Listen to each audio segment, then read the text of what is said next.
Boa tarde, amigos da Rádio Boa Nova, programa Cristo Consolador.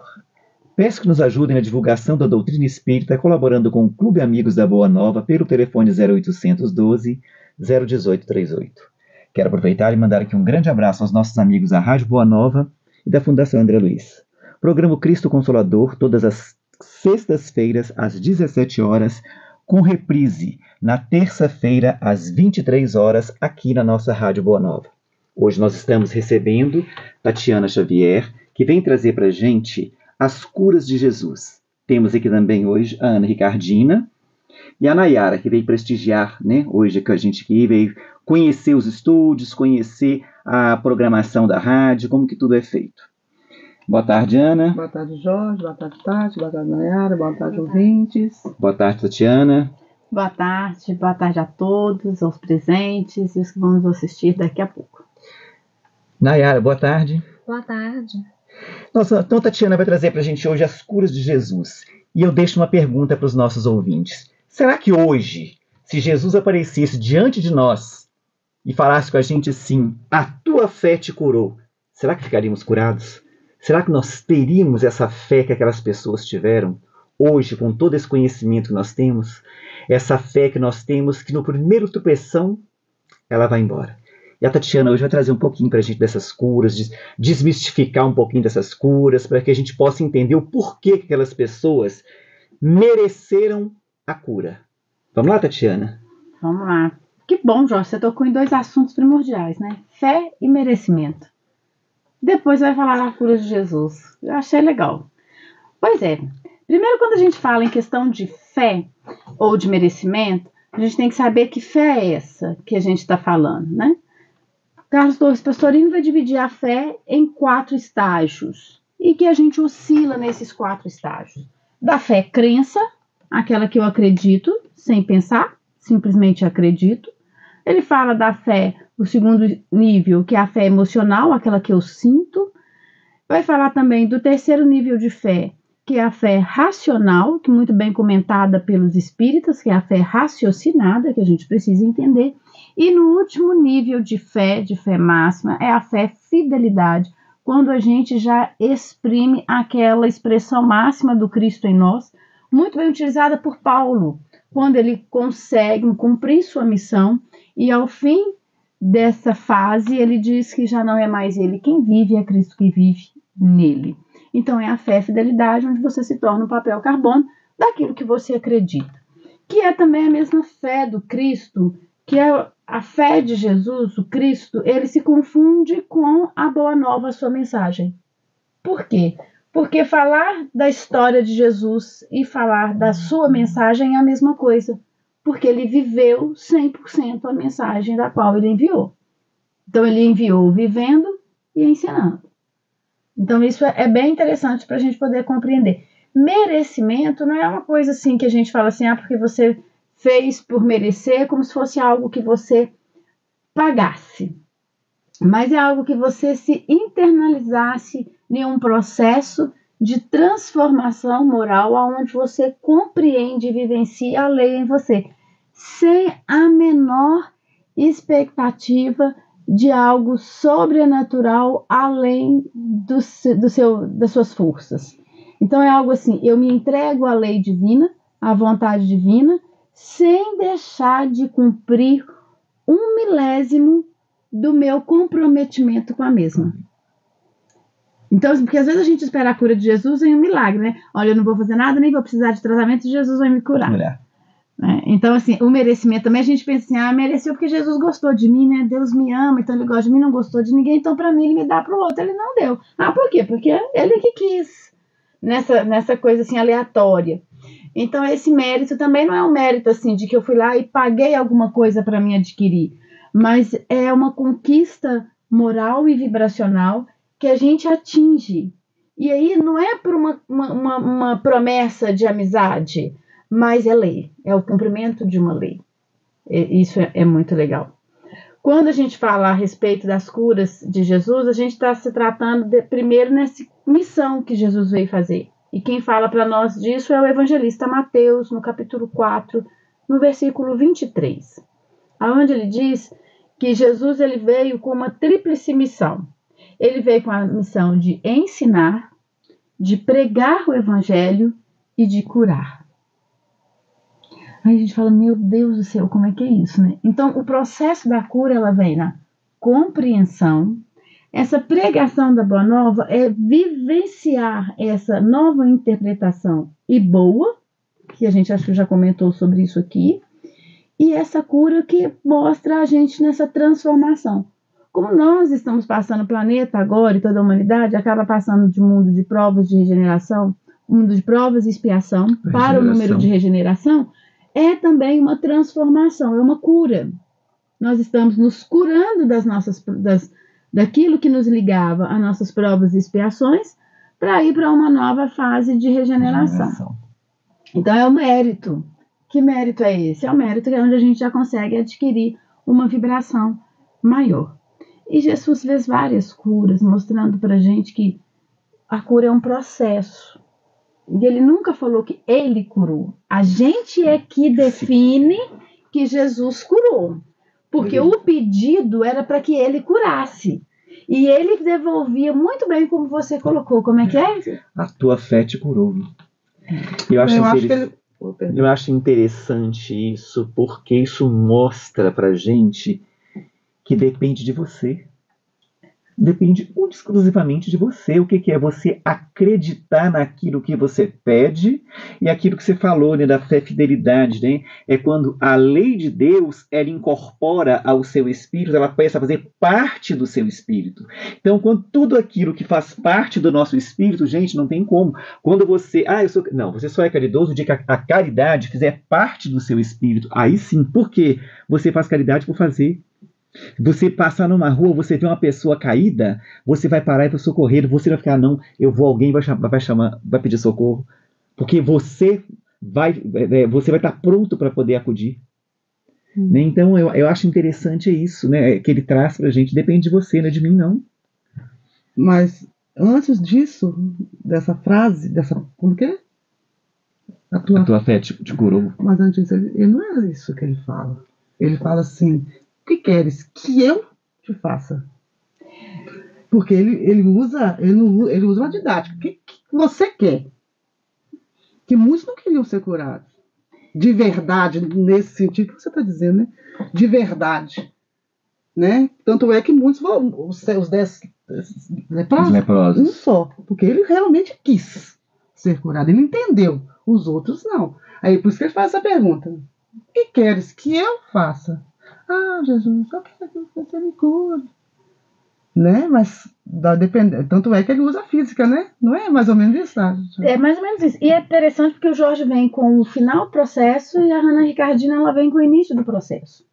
Então, no início do processo de cura é quando a gente começa primeiro a despertar e a entender que a gente tem algo a ser curado. A gente tem algo que ainda não está legal de acordo com a lei.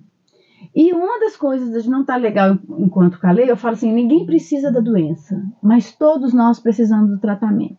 O problema é que a gente não se trata se não tiver doença. É engraçado, né? Então, quando Jesus faz essa pergunta, o que queres que eu te faça? É o seguinte, o que é que você já entendeu que você está ruim, que você quer melhorar? Porque às vezes a gente quer só o problema do efeito ali. A doença, ela é um efeito, ela não é a causa. O tratamento vai me remeter à causa que me levou a essa manifestação da doença. Então, quando Jesus pergunta, é o seguinte: você sabe de qual mal lhe atinge? Do que é que você quer? E se quando é aquilo que ele realmente já estava consciente daquele processo internalizado junto com a lei dentro de si, ali a cura do espírito ocorria primeiro. Por isso que quando você cita os 10 leprosos, e é muito bom a gente colocar isso aqui, que era uma das curas da qual eu ia citar, nós tínhamos 10 leprosos curados, 1 em ação de graças e 0 judeus reconhecidos por essa graça. Então veja que essa proporção é uma proporção de 10, 1 e 0. Porque o efeito ainda daquela cura da causa, ela não era para a coletividade, ela era para o indivíduo daquele coração que se encontrou na graça divina. E a graça, ela não é um muito obrigado porque voltou lá para Jesus, para falar para Jesus muito obrigado. é quando você volta para o Evangelho e viver a vida de uma forma evangélica, de uma forma amorosa. Porque a gratidão não é um muito obrigado. Ah, tá legal, tô muito obrigado. Não, não é isso. A gratidão é quando a minha postura por gratidão me coloca na minha posição diante da criação. Qual é meu papel aqui? Qual é a performance da qual eu preciso vivenciar para que esse papel seja cumprido de uma forma leve para mim, agradável para mim, com esforço e disciplina, da onde eu não vou sair do meu lugar. Com humildade. Então, quando esse leproso volta para agradecer, é um reconhecimento de graça.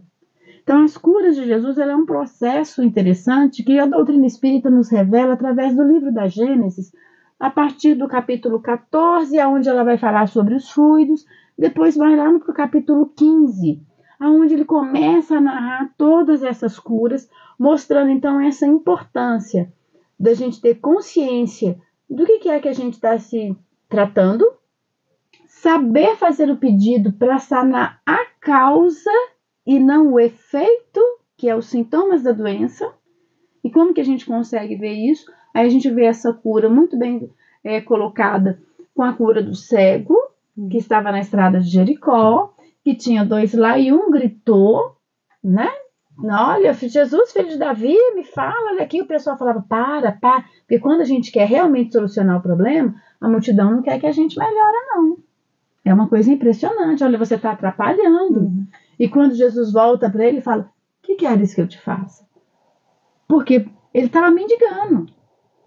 Então, o efeito da doença ali no momento era que ele não podia buscar o próprio sustento, ele só tinha ganhado o direito em Roma de ser pedinte. E ele, enquanto pedinte, ele poderia estar vendo aquele efeito da doença, que era a mendigância, e podia falar assim, me dá pão, me dá comida, me dá dinheiro, me dá tanta coisa, porque esse efeito aqui está aumentando. Então, na hora ele fala que eu veja.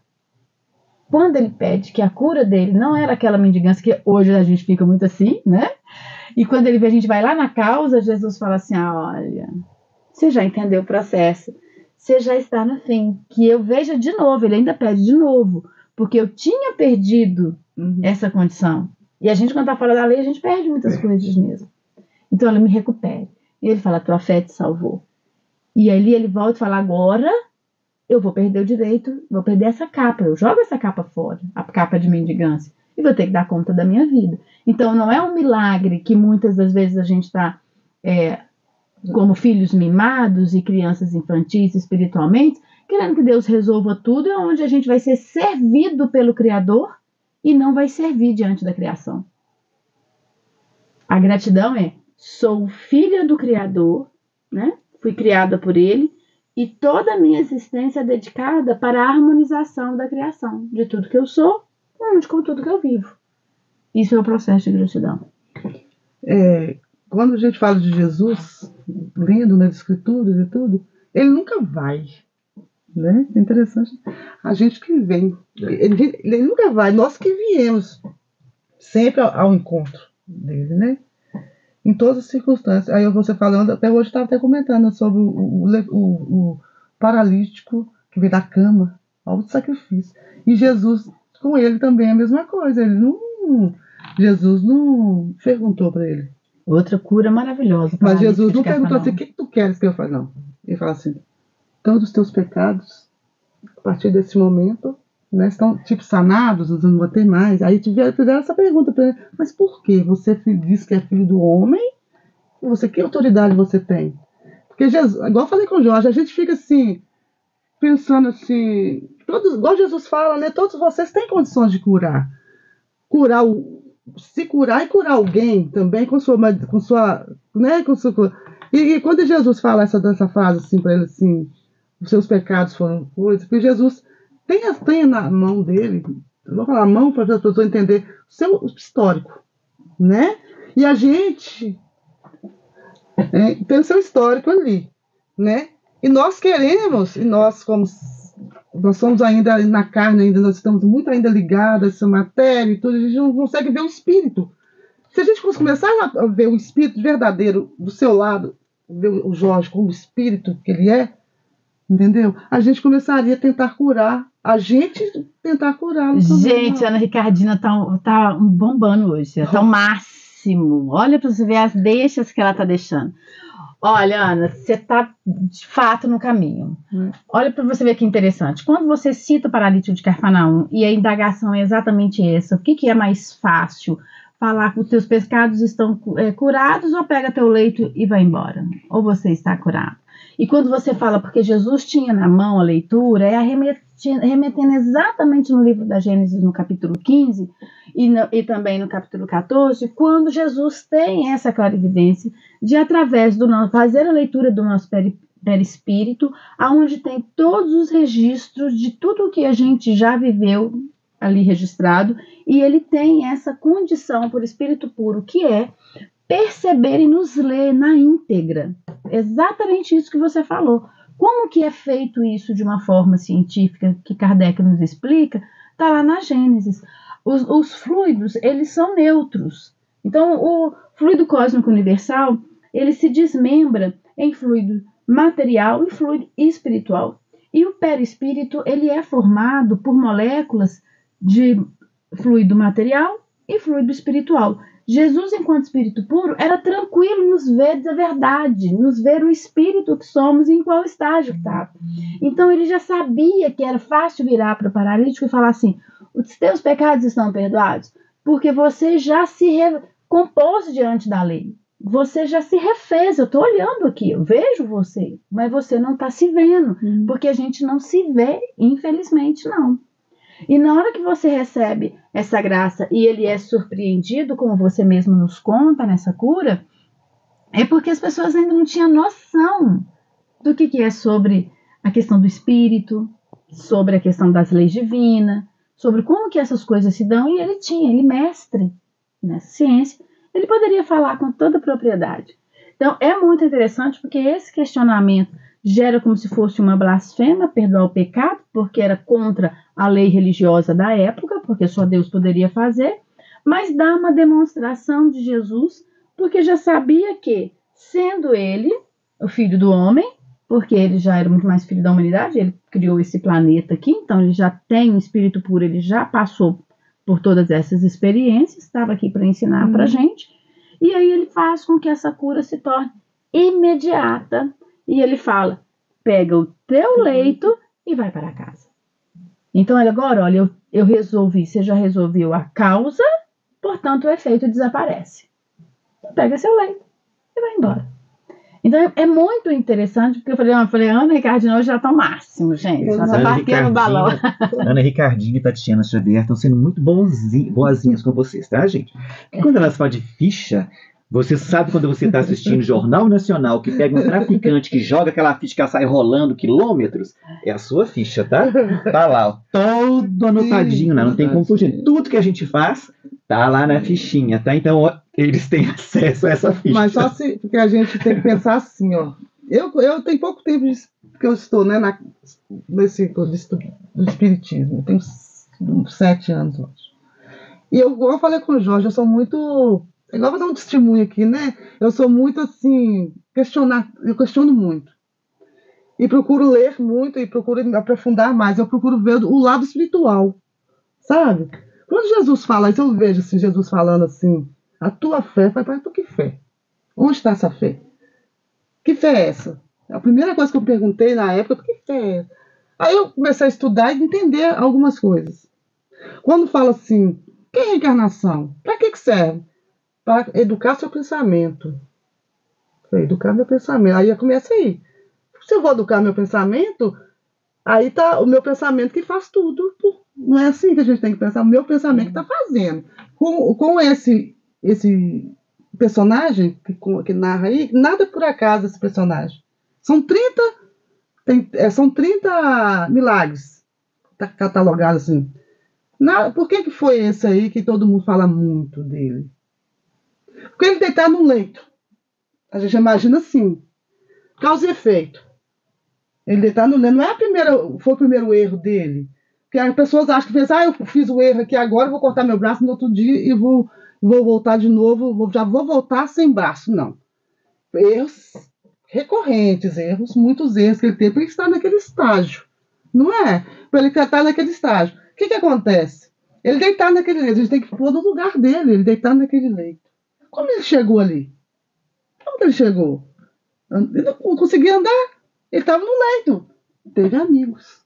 Se ele teve amigos, ele teve méritos. Aí começou os méritos. Porque ele não ficou sofrendo, xingando, blasfemando. Ele teve amigos. Por que ele teve amigos? Porque ele não foi coitado. Ele entendeu que ele estava nessa situação por algum motivo. E pediu, me leve. Que eu sei que ele vai me curar. Eu sei que ele vai. A fé é a fé raciocinada.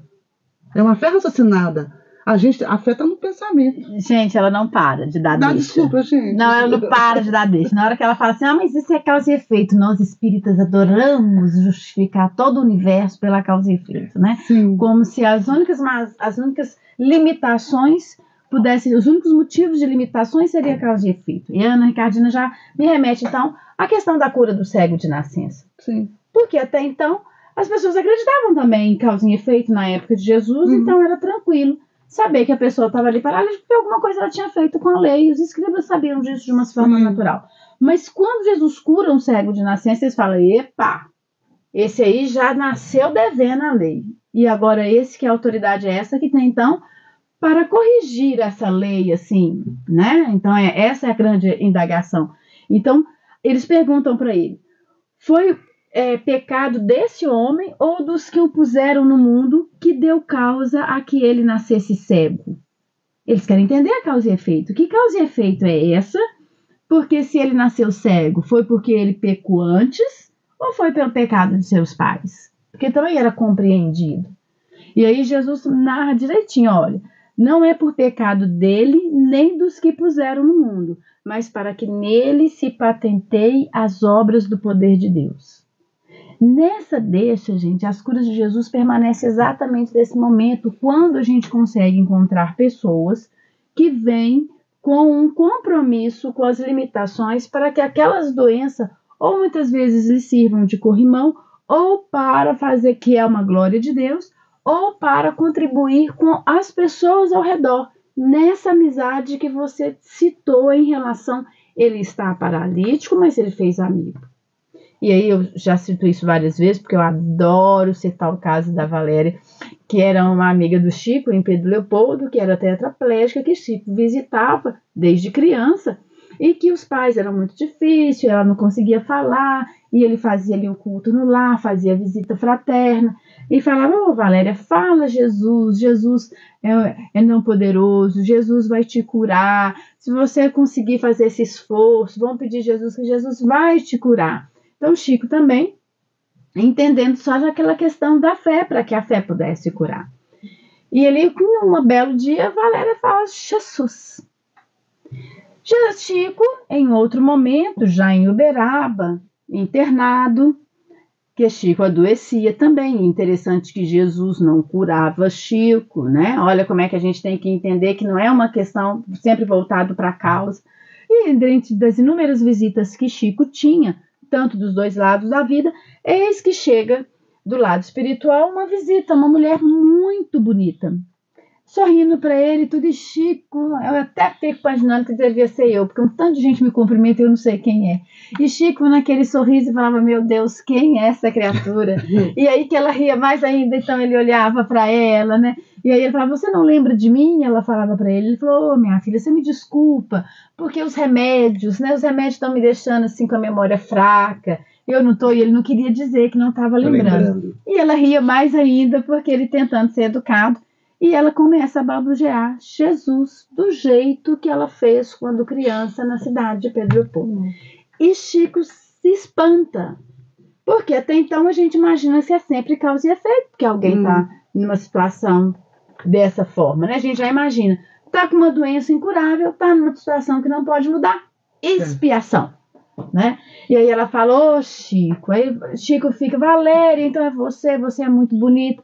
E ela falou, ô Chico, que bom, né? Que elogio você tá me dando, mas eu vim te devolver a visita que você fez. Porque, gente, falando de cura de Jesus, como é bom a gente tomar consciência de que visitar os enfermos é de grande importância para quem visita e para quem é visitado. Então, veja que essa retribuição estava sendo feita do outro lado da vida. E aí, o Chico, espantado com a beleza, perguntou para ela o que a fez ter aquela encarnação daquela forma. E ela fala: Chico, eu vim assim para auxiliar os meus pais que precisavam desse cumprimento para que eles se afinizassem. E a gente vê pessoas aceitando situações de grandes limitações, não muitas vezes por eles, mas porque para eles aquela experiência já não é mais uma expiação, eles já não sofrem com aquilo mais. Nós é que, se ficar com determinadas limitações, achamos que aquilo é o fim do mundo. E tem pessoas que com limitações assim incríveis e falam: olha, eu supero isso aqui. Então veja que a cura de Jesus, ela acontece até hoje quando a gente entende esse processo. E se eu estou ali naquele processo, enquanto espírito, feito Valéria, e que ela entende que ela veio ali com aquele compromisso de passar por aquilo, ela, se Jesus chegar lá e falar: que queres que eu te faça? Ela não vai falar que eu volte a falar e andar. Talvez ela fale: que os meus pais consigam se amarem. Porque foi a causa. Então, doutrina espírita trabalha na causa, não no efeito. Doutrina, né? Doutrina espírita. Nós temos que aprender muito ainda com essa doutrina. Por quê, né, Jorge? Desculpa, eu hoje eu tô falante mesmo. Que é um tema muito interessante, né? Que pra gente pensar, né? Pra gente raciocinar. Por quê? A gente, como espíritas, nós usamos muita causa e efeito para julgar. Uhum. O problema é sério. Hoje mesmo eu estava falando sobre isso, né? Eu falo sempre sobre isso. É para julgar mesmo. É por isso que a gente tem que olhar, como Jesus fala naquele livro Boa Nova, da mulher adúltera, né? Ele fala muito bem para João, né? Para João, o que é a mulher ela? Porque como a gente julga uma pessoa sem conhecer, né? A gente julga as pessoas sem conhecer, né? Não, ele separa o fenômeno dos personagens. Sim. E nós acreditamos que o fenômeno ele é um fruto dos personagens. E Jesus mostra pra gente o tempo todo que o fenômeno desagradáveis que vão acarretar ali em um crime, e eu vou falar crime no sentido de que aquilo é contrária à lei de amor. Então, crime, tudo aquilo que infringe a lei de amor. Tá? Pra gente colocar todo mundo no mesmo nível, não tem aquele crime tão assim, né? Crime. Então, tá ali. A gente tende a acreditar que aquilo dali é fruto do homem. Mas, na verdade, não é bem fruto do homem, é fruto da ignorância do homem que ainda não conseguiu perceber o egoísmo. Então, Jesus ele separa o adultério dos personagens envolvidos, da lei, de tudo. Então, uma coisa é o crime, outra coisa é a lei, outra coisa são os envolvidos. Então, a responsabilidade, o pai de todos os crimes é o orgulho e o egoísmo. É ele que combate. E a vítima é todos os envolvidos. Então, na hora que a gente entende isso, a gente já começa a compreender que causa e efeito não foi feito para julgar.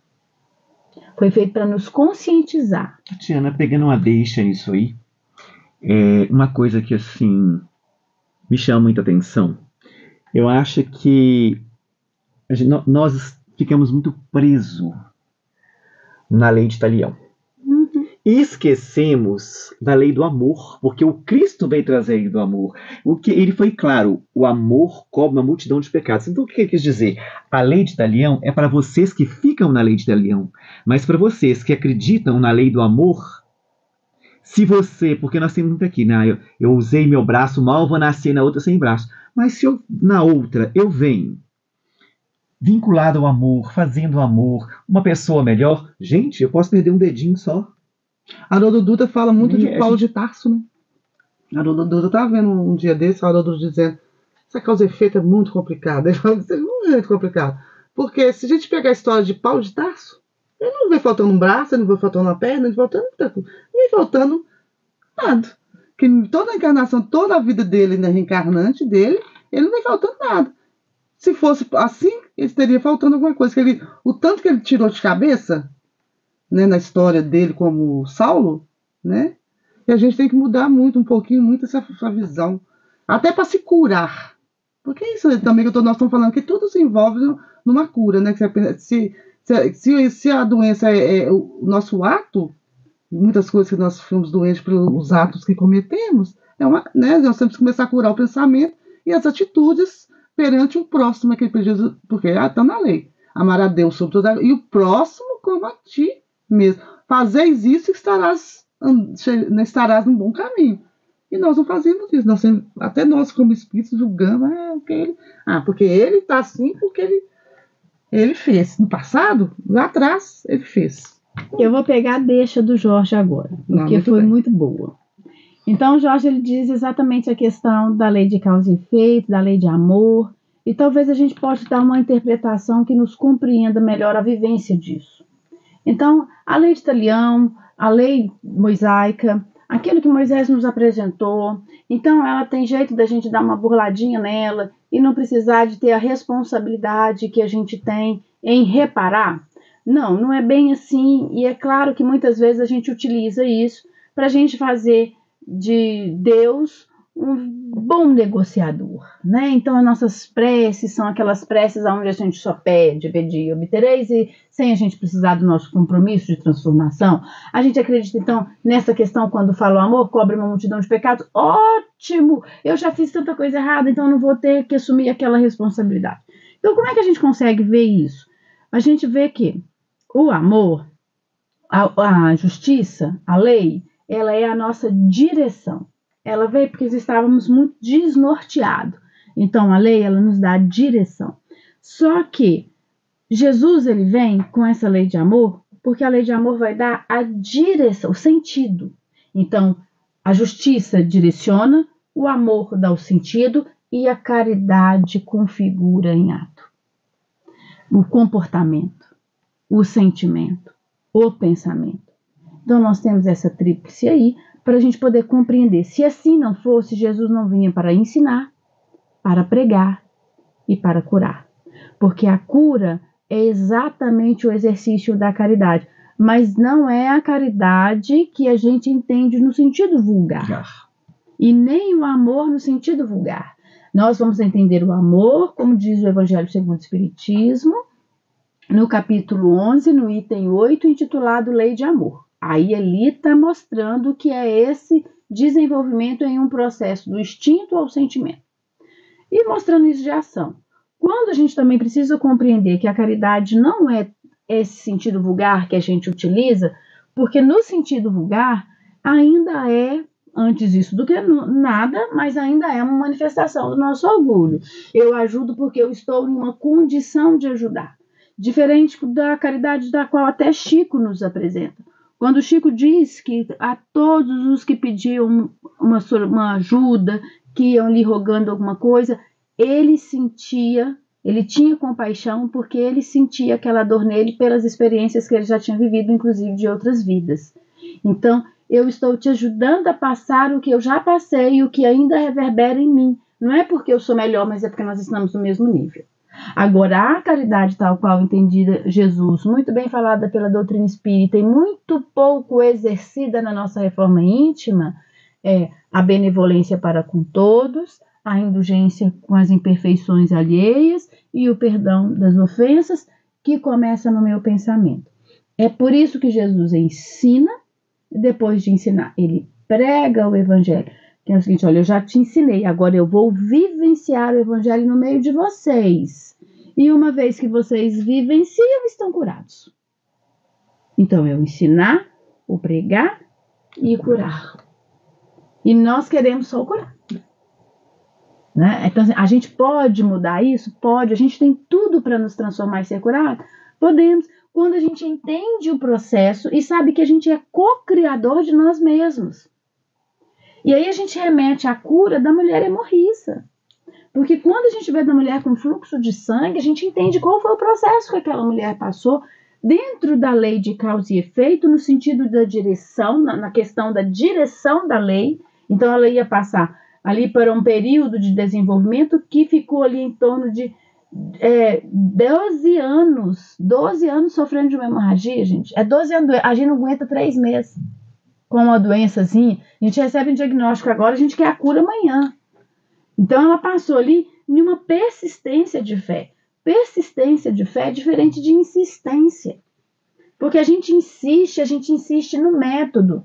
Eu venho para a doutrina espírita porque eu vou curar na doutrina espírita, porque eu não vou buscar um médico biológico, eu não vou buscar um psiquiatra, porque a espiritualidade me só, porque isso é um problema de obsessão, então o centro espírita vai resolver, porque a gente quer aquela coisa que a gente não precisa de ter nenhum esforço. A gente não quer desprender nenhum recurso, principalmente financeiro. Então a gente não quer fazer esforço algum. Então na doutrina espírita de graça, eu vou lá porque aí fica de graça também, como se fosse um belo de um milagre. E não é bem assim, aí a gente fica insistindo nisso. Não é à toa que tem um hospital psiquiátrico para os espíritas quando desencarnarem, que estão em desequilíbrio, porque não educaram o pensamento, como a Ana Ricardina disse no início, porque não começaram a buscar uma boa nova, uma ideia diferente do que eles interpretam, sendo boa e nova ao mesmo tempo, das próprias situações. Então a mulher, ela passa por essa persistência, ela já tinha em 12 anos buscado ajuda de tudo quanto é forma. Então ela arruma uma outra persistência de estratégia para receber a cura.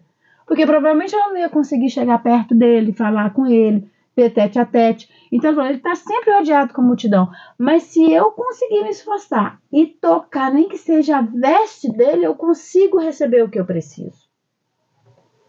E assim ela faz, com tamanha persistência, que Jesus consegue perceber que realmente uma energia saiu dele.